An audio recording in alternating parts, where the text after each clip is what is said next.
Good evening. This is the Elliott wave update for the NASDAQ 100 for Tuesday, December 14th, 2021. Again, very interesting day, very interesting market, but it became a little bit clearer on our upside choice. So let me get right into where I'm coming from and why I feel that way. The previous count included this as being 1, 2, and only 3 waves up, which left it in place as possible as a B wave. The alternate to that, as I have discussed previously, would be that the market, both the S&P and the NASDAQ for that matter, would need to complete 5 up and then put a minor 1 here. After reviewing what basically came back to me was if I was labeling that as 3, here was the 4 and there was the 5. Small, but does the trick. And so I went back and put the 1 here. And the reason that I was more in favor of that was that this decline this afternoon and this morning basically broke below the no break zone that I had left. If indeed this was wave 3, then this being a wave 4 could not break that level. And also said yesterday it was beginning to get too big to be a 4th wave. And I was getting uncomfortable with considering a 4th wave, but I said, I will allow it. I need to allow it to come down and either hold 15,809 or break it to give me a signal as to what really may be enforced. Now, can a downside picture still be enforced? Yes, absolutely it can. And how that would get labeled, regardless of this, that would get labeled as 1, 2, 3. This is a 4th. And then we're going to come flying back down to the 5th, break below that level, finish the move, more than likely, follow me down. Down in 15,212, or as possibly as low as the move is the 1.618, which I'm trying to get to right now. Let's try something different. My computer is acting very strange and very slow. Let me go back up to the hourly chart. My apologies. And pull this down. But looking for a 5th wave, we have 1.618 way down there at 14,456. That's if this really kicks in, and this would be left again, moving everything, but leaving that as, even if I left it as a 4, then it's likely good, but that would have to change, because then this would be wave A, this would be wave B, which now presents more difficulty. And then this would be the C wave down. Now, the way I'm counting it right now is that I'm leaving this in place for right now, because these are the retracements. Actually, they're not, they are the extension for a C wave. If this is A, this is B, and then it's going to be a C wave down, those are the extensions coming down.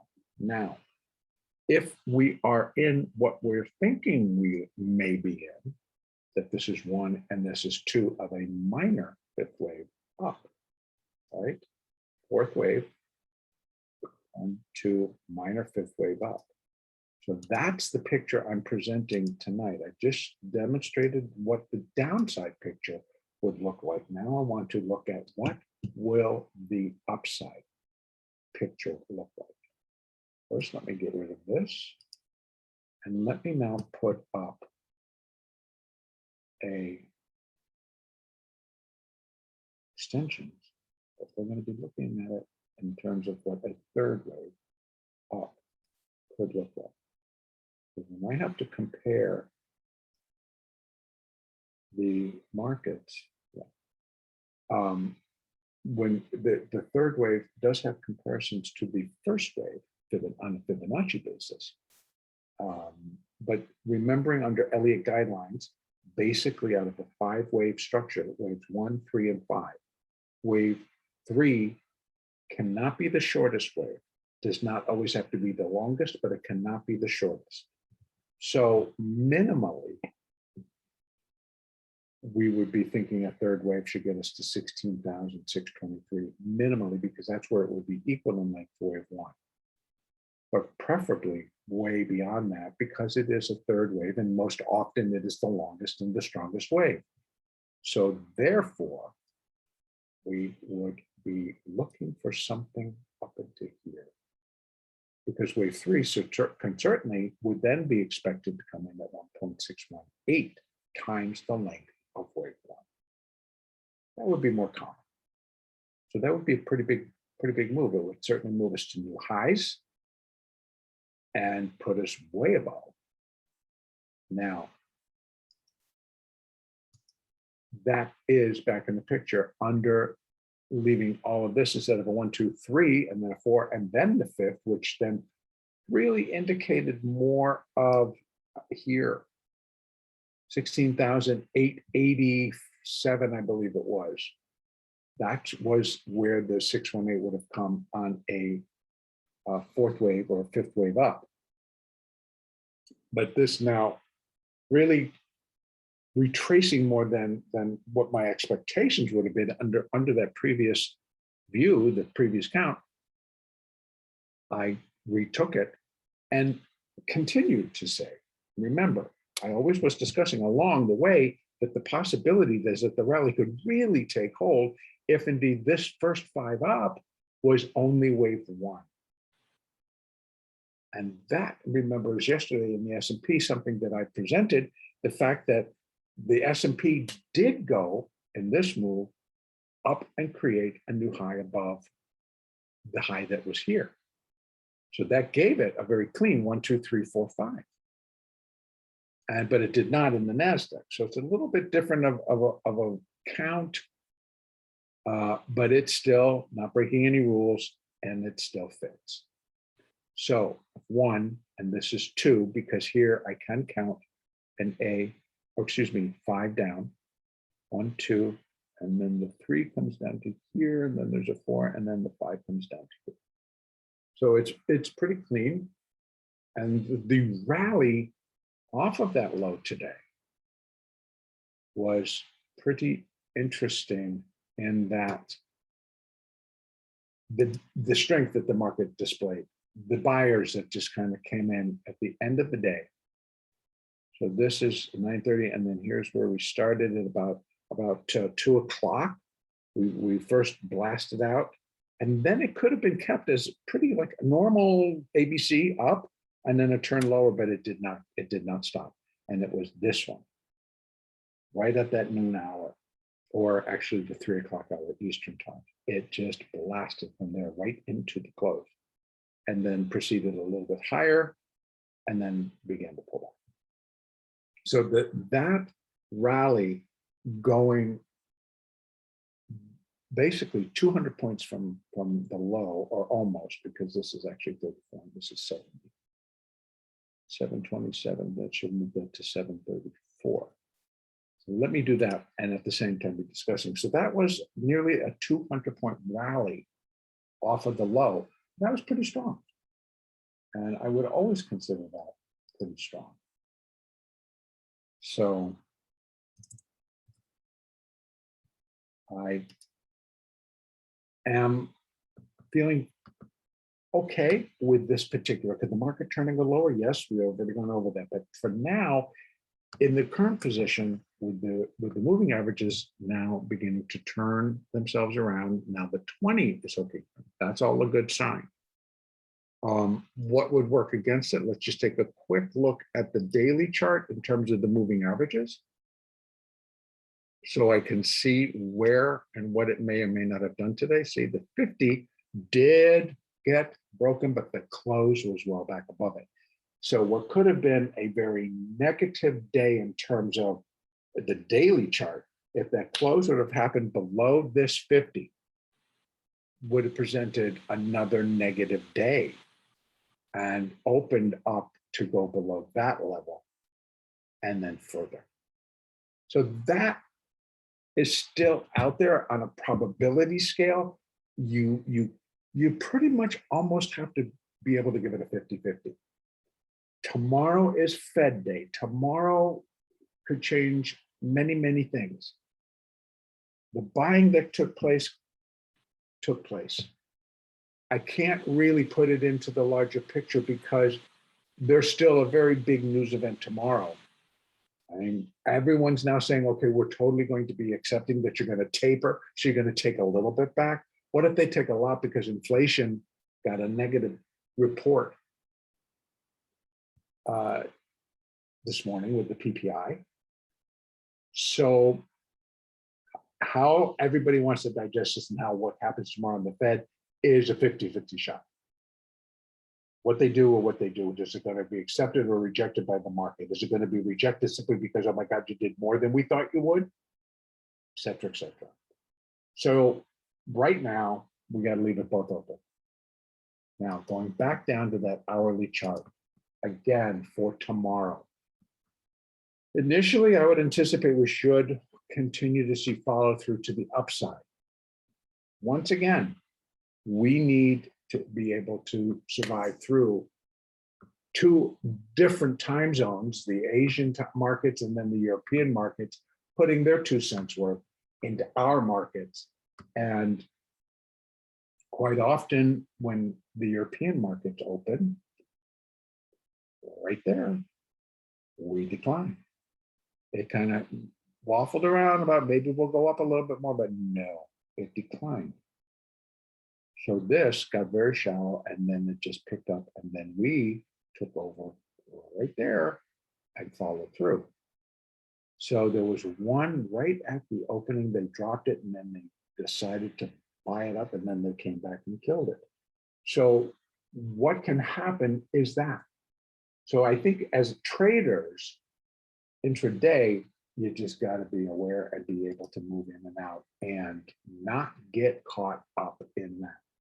Because the volatility really is still there.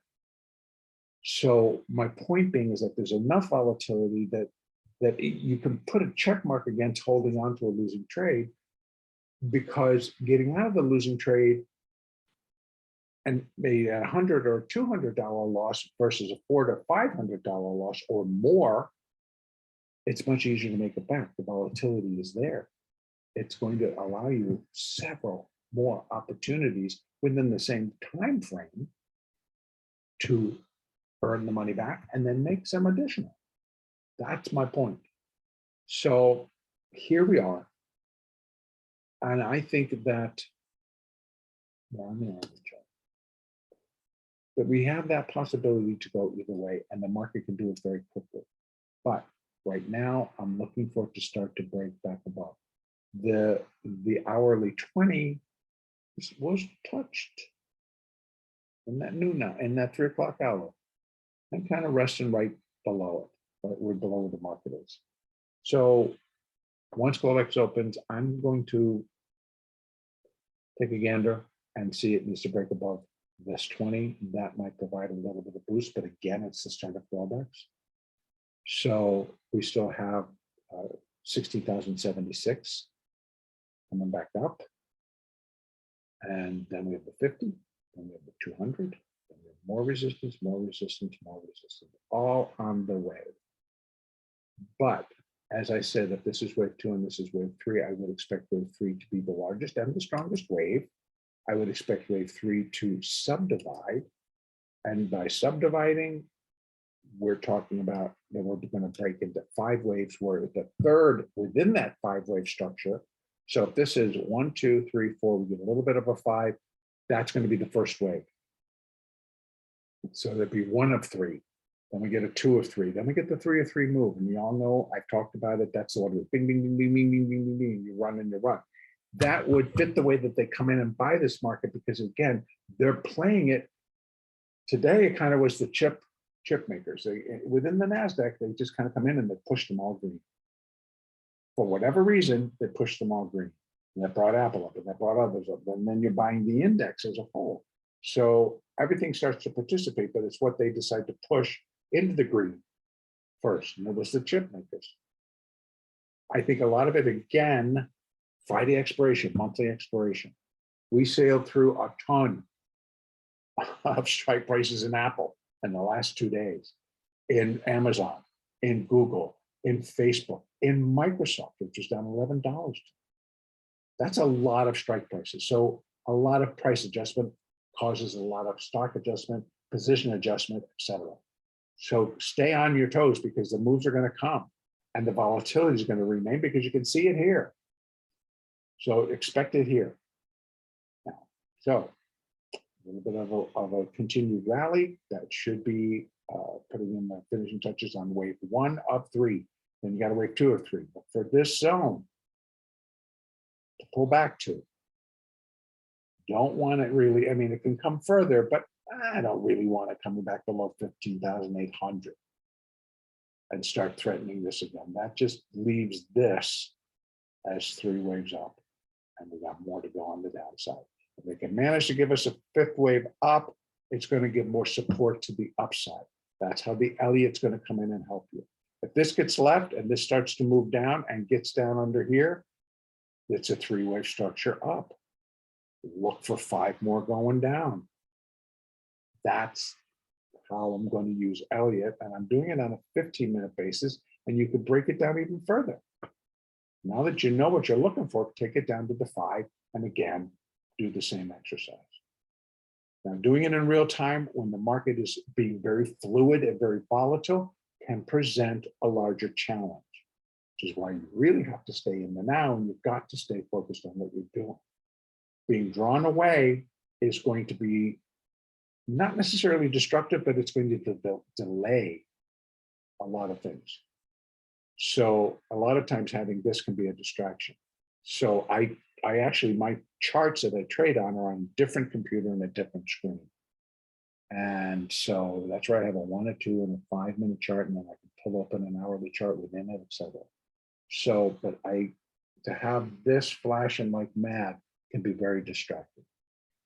To be watching where your entry and your exit points are going to be. Okay, tomorrow we have both scenarios laid out. The downside could be very severe. We've laid it out accordingly. The upside can be very severe as well. In fact, the volatility is already showing us that they're ready. They will step back in, and it makes no difference. It can really make no difference. And I'm looking, really pointing at myself. It can make no difference as to why. Why they're buying or why they're selling doesn't make any difference. Just pay attention to the price action and react. Then you're going to know, do I sell with them? Do I buy with them? And that's how you're going to make your money. That's where I'm going to leave it. The next update will be tomorrow's Fed day. Remember, Fed decision comes out, and that will be at 2 o'clock Eastern. So the next update will be tomorrow, December 15th.